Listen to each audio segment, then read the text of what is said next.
The Chicago Blackhawks are in the middle of their All-Star break, so I figured it would be fun to give out some midseason awards. Tune in to find out who I named Team MVP, Most Improved, and Biggest Disappointment so far this season. All that and plenty more right here on Locked On Blackhawks.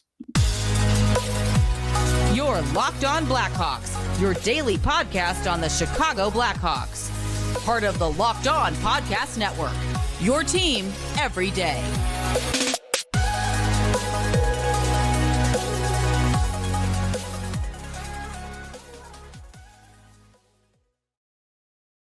Welcome to the Locked On Blackhawks podcast. I'm your host, Jack Bushman.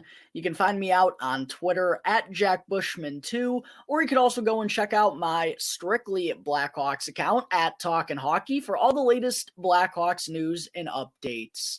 And if you're listening to the audio version of today's episode and you like what you're hearing, then do me a favor, please go and show some support first by following the podcast. You can also go and leave me a review if you want to as well, which, by the way, you're going to want to do because for those who still may be unaware as of now, I will be giving away 2 free Blackhawks tickets to a game sometime here in the second half of the regular season. And all you have to do in order to qualify, first, you got to leave me a review on either Apple Podcasts or on Spotify. And second, you got to subscribe to Locked On Blackhawks on YouTube.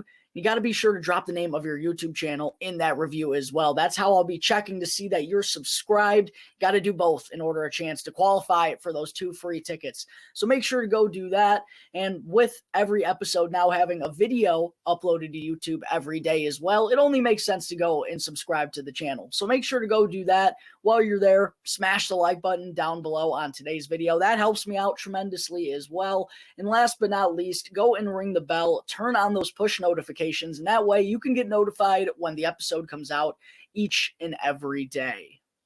All right, good morning, everyone. Thank you all again for joining me on another episode of Locked On Blackhawks, your one-stop shop for all things Chicago Blackhawks. And thanks again for making the show your very first listen here to start off your day. And as you have already heard by the intro of this video, I will be giving out some midseason awards with the Blackhawks being in the middle of their All-Star break. Got to kill some time with these episodes somehow, folks. So figured it would be fun to go through Team MVP, Most Improved, Heaviest Hitter, defensive MVP, all that good stuff. I figured it would be fun to talk about who I thought would fit in for all of those categories. So without further ado, let's go ahead and dive right into it. Why waste any more time? Starting off with Team MVP as the Blackhawks sit 15-29-4 as they've reached the NHL All-Star break. I'm going with Max Domi, and I don't think it's really a debate, especially when foreshadowing here a little bit, I'm also giving away a defensive MVP award. So the other guy who personally was in the race for team MVP, I'm going to be going with in the other category. So Max Domi for me winds up being team MVP, and he's been a nice surprise for the Blackhawks this season. I figured he'd slot in, be able to hang in there at least with Patrick Kane. And early on in the season, you could see they struggled a little bit to connect, and I thought Domi got off to a slow start, but the last month and a half, 2 months, he's been pretty spectacular, and I think has earned MVP of the Blackhawks in the first half of the regular season here. His 14 goals leads the team, 21 assists, only trails Patrick Kane, and his 35 points is more than number 88, actually, which I don't think a lot of people would have expected for the Blackhawks coming into the season, that Domi would be out producing Patrick Kane at the NHL All-Star break, but that's the case right now, and Domi's been more capable offensively than I think even I was giving him credit for during his sluggish start. I said that it was clear that he wasn't capable of playing at the same level as Patrick Kane night in and night out. And while that still may be true, Domi's certainly picked up his offensive game from what he's produced, at least in the past couple of seasons. He was once a 72-point producer, believe it or not, for the Montreal Canadiens back in his day. But ever since then, really been right around a half point per game, if that. So for him to have 35 points and be leading the Blackhawks in that category and be the leading goal scorer tied along with Jonathan Taves and Taylor Radish. But for the majority of the last couple of weeks, Max Domi's been the lead in that category. To go along with how good he's been at the faceoff dot, that was another major concern that I had coming into this season about him playing on that top line with Patrick Kane, because in the preseason and in training camp, it was pretty clear that Luke Richardson wanted those two playing together. That's really how he split things up the entire way leading up to the season. And there were some questions about whether Domi was going to be able to win enough draws as a top line center, a guy who's going to be out there on the ice a lot because you want Patrick Kane on the ice a lot. So obviously there were some worries there, but Domi's been really solid in that area. He's won 55.5% of his faceoffs this year, answered the bell better than anyone had expected.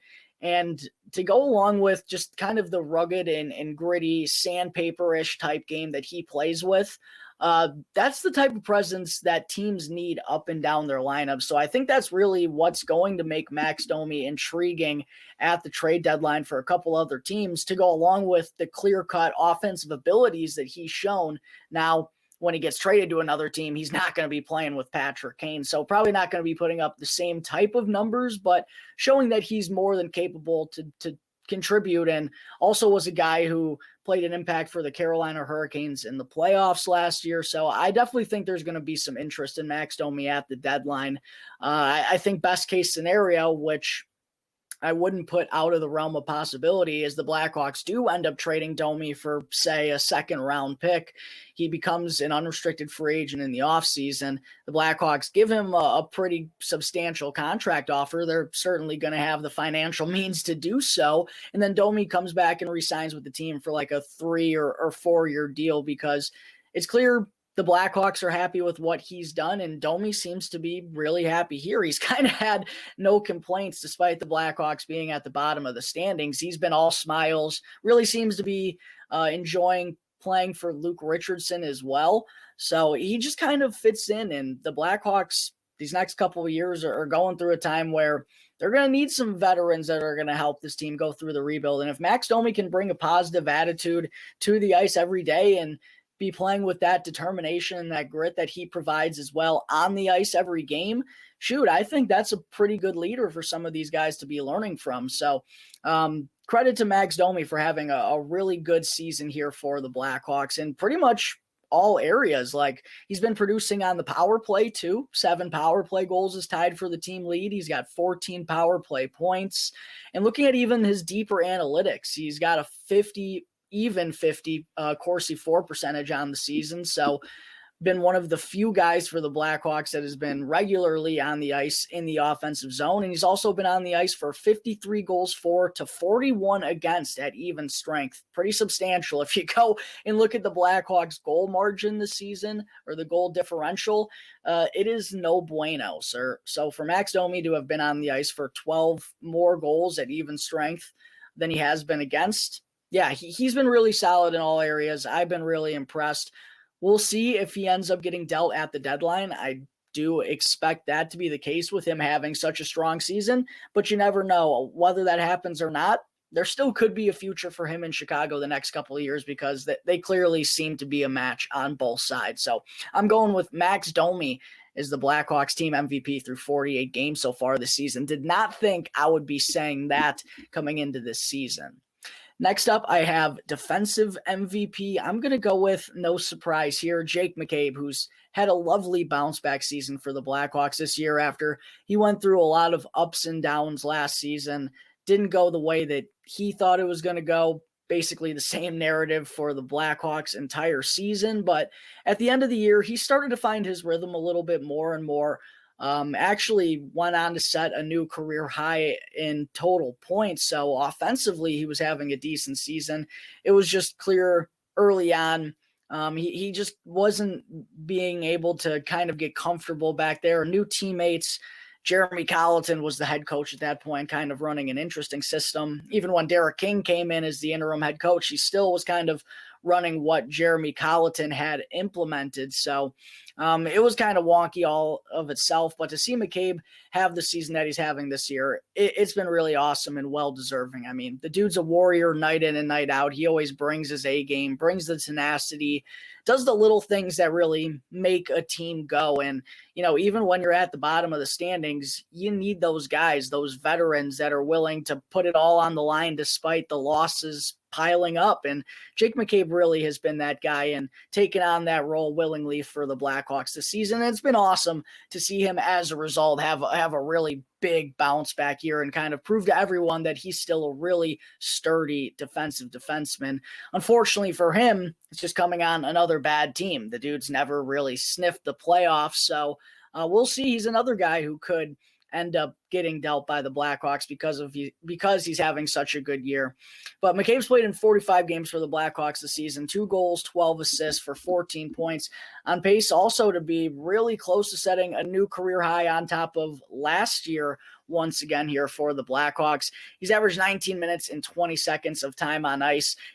I think that's only going to grow in the second half of the season or for as long as he's here with the Blackhawks, because pretty clear at this point, he deserves to be on the top defensive pairing with Seth Jones. Should have happened right out of the gate. I don't know really why Luke Richardson was even tinkering with Jack Johnson up there, but the end result, better late than never, as they say.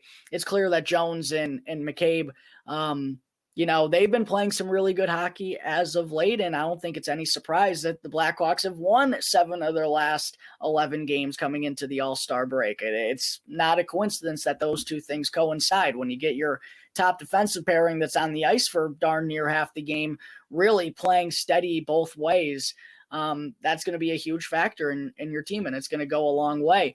So great to see, players don't tank. As much as the Blackhawks fans and even myself want to see this team losing, for all the hard work that a guy like Jake McCabe puts in and night out, it's nice to see them rewarded, and it's what keeps those guys going. They don't tank. They want to win every game. Now, the reality of the situation is clearly that's not going to happen, but Jake McCabe's still putting in the effort night in, night out regardless. He leads the team with 98 block shots. By the way, he's just been a monster to go alongside of 98 hits. So he's been rugged and physical, which the Blackhawks have needed out of their defensive core as well. And perhaps the most impressive stat of them all, I know plus minus isn't very significant in today's NHL and is quite frankly an overrated stat. But the fact that Jake McCabe is a +2 for this Chicago Blackhawks team, while their goal differential is, let me pull it up, -58. I mean, that's pretty darn impressive. He's the only one with substantial amount of games under his belt this season that's a positive for the Blackhawks so far this year. So that when that became known to the public a few weeks ago, that Jake McCabe, I think he was like a +6 or something a couple of weeks back.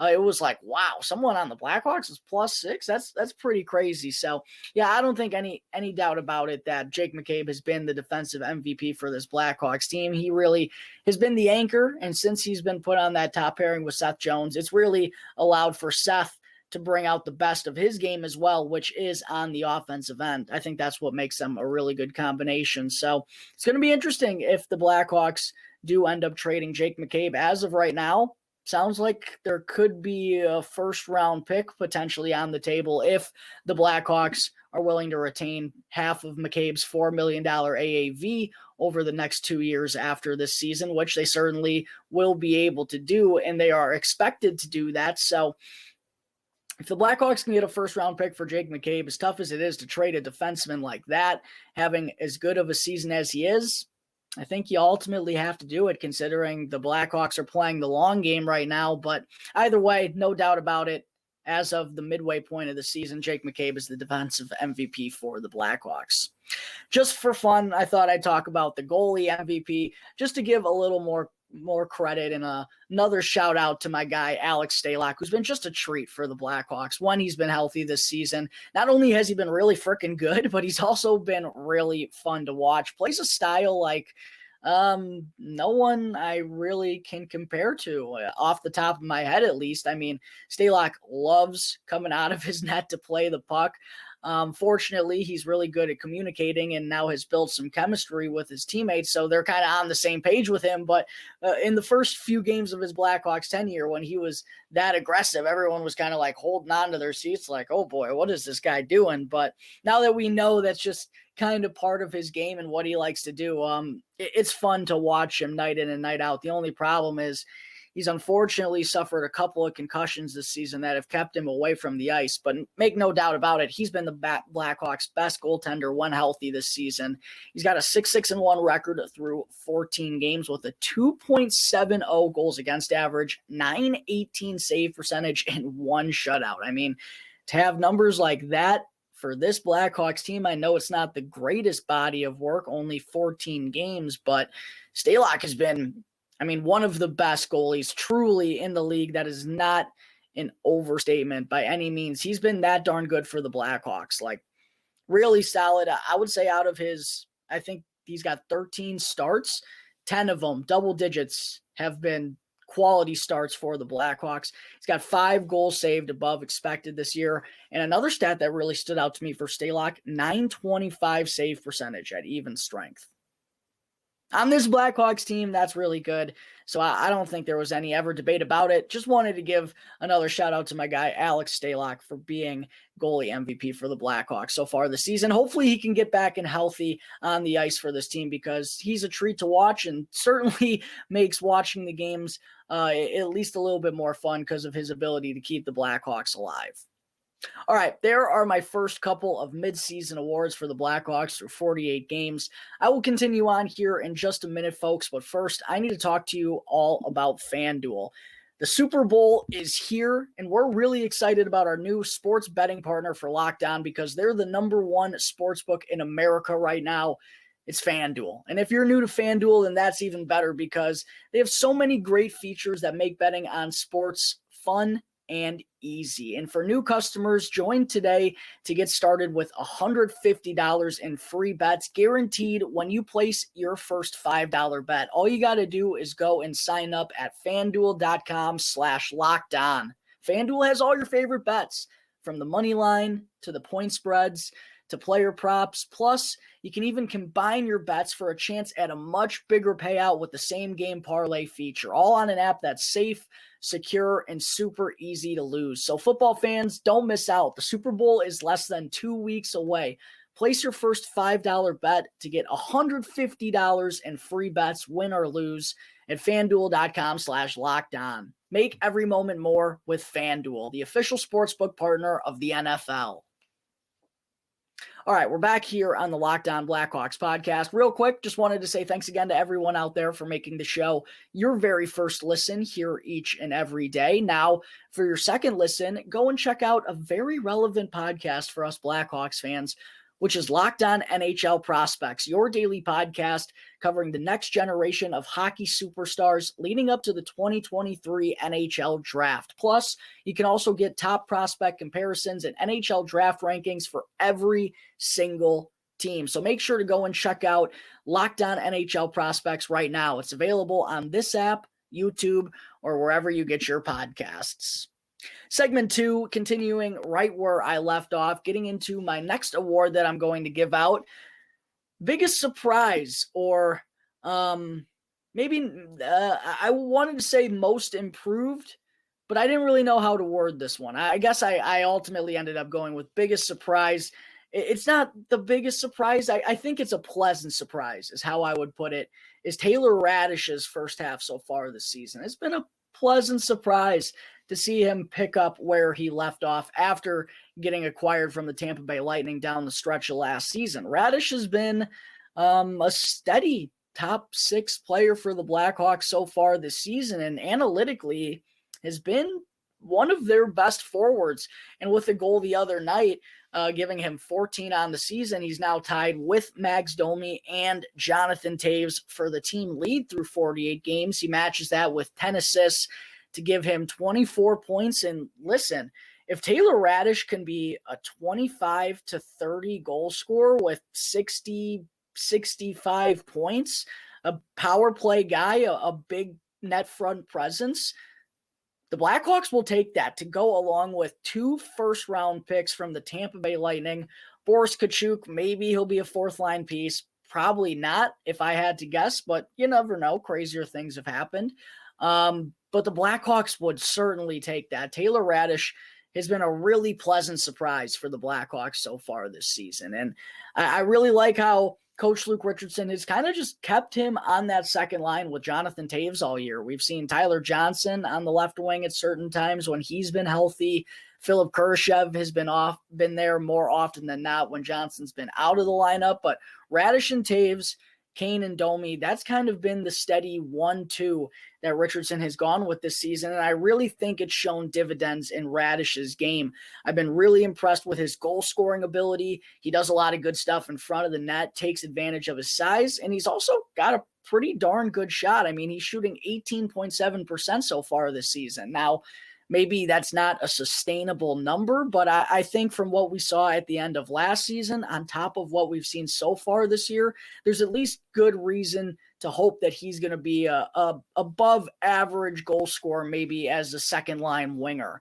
And then he also, I misspoke earlier. I said Max Domi had the most power play goals among any Blackhawks. That's not true. Taylor Radish has 10 power play goals to lead the Blackhawks. I apologize for saying that. Toews was tied with Max Domi. But for Radish, yeah, it's been a really nice coming out party for him so far this year. And to go along with his ability to play tough in front of the net and provide some size there inside the top 6, which, boy, the Blackhawks have needed for quite some time. If you've been watching this show over the last couple of years, first off, let me say thank you. I really appreciate all the support. But if you have, then you'd know one of my biggest critiques about the Blackhawks in the last couple of seasons, as they've tried to stay alive prior to entering this rebuild, was they didn't have any size from their skill players inside the top 6, like Alex DeBrincat, Patrick Kane, especially DeBrincat. I mean, hats off to him. He's really turned himself into more of a two-way player, but is he a top line guy come the Stanley Cup playoffs with his just, the size? It is an issue, and it's just something that it was clear throughout the roster, not just calling out Alex DeBrincat. The Blackhawks, they didn't do a good job of putting some size around him to help kind of complement the game that he brings to the table as well. So to see a guy like Taylor Radish, a bigger body, provide offensively, and also I really like his game away from the puck too. A bit of a physical presence, not afraid to bang along the boards, a good forechecker, not the greatest skater, but it's not a clear-cut weakness in his game or anything. He's shown that he can be an all-around piece too. I'm really excited about this kid's future. And again, from what we've seen so far in his Blackhawks tenure, I think the front office has to be happy about how this deal is looking, considering they still have 2 first-round picks from the Tampa Bay Lightning to make in the next couple of years. On the flip side, Brandon Hagel has sure looked like one heck of a player for the Bolts. But that's how deals are done. You got to make it work for both sides more often than not, at least. But yeah, Taylor Radish, really awesome job so far this season. One thing I forgot to mention too, 53.0 Corsi 4% this season, leads all Blackhawks forwards. I think it is the highest on the team, actually. So yeah, really solid season from Taylor Radish here. Been a very pleasant surprise in a top 6 role for the entire first half of the season.